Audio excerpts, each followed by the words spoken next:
Il y a un an, Le Monde a publié un article intéressant intitulé « À combien d'années de prison devrait-on condamner le Père Noël ?»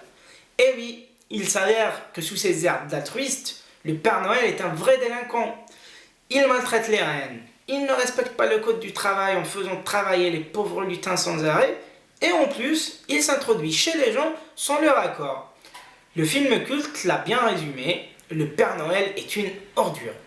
Rassurez-vous, je suis là pour l'aider à mettre un peu de légalité dans son business. Mon sujet de thèse consiste à optimiser les opérations de stock et de distribution.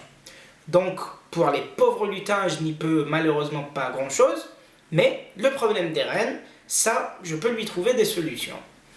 Sans les reines, le Père Noël ne peut plus parcourir le monde en une soirée et s'introduire chez vous par la cheminée.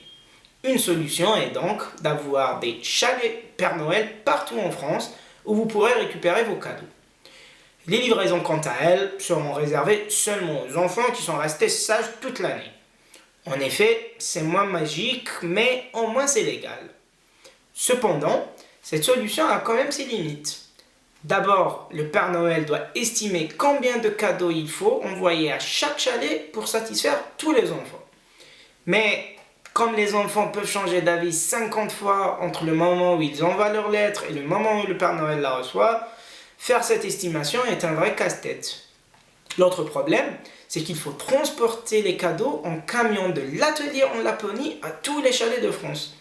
Et entre les conditions du trafic, les chauffeurs qui ne doivent pas conduire trop longtemps et les conditions météo, savoir quand est-ce qu'il faut partir et revenir devient très compliqué. Enfin, si vous croyez que le réveillon de Noël c'est seulement le 24 et que le Père Noël se la coule douce le 25, eh ben vous vous trompez. Entre les lettres envoyées en retard, les cadeaux retournés et les enfants insatisfaits, il reste pas mal de travail au Père Noël, même plusieurs jours après le 24. L'objectif de ma thèse est donc de proposer des modèles mathématiques qui mettent en équation tous ces paramètres complexes avec toutes les contraintes de la revue. Ensuite, de proposer des algorithmes, ce mot magique qui veut seulement dire recette, dans le but d'obtenir des solutions qui coûtent le moins cher possible au Père Noël, étant donné qu'il fait ça à but non lucratif. Donc, vous l'aurez compris, le Père Noël n'existe pas. Oups, j'espère qu'il n'y a pas d'enfant ici.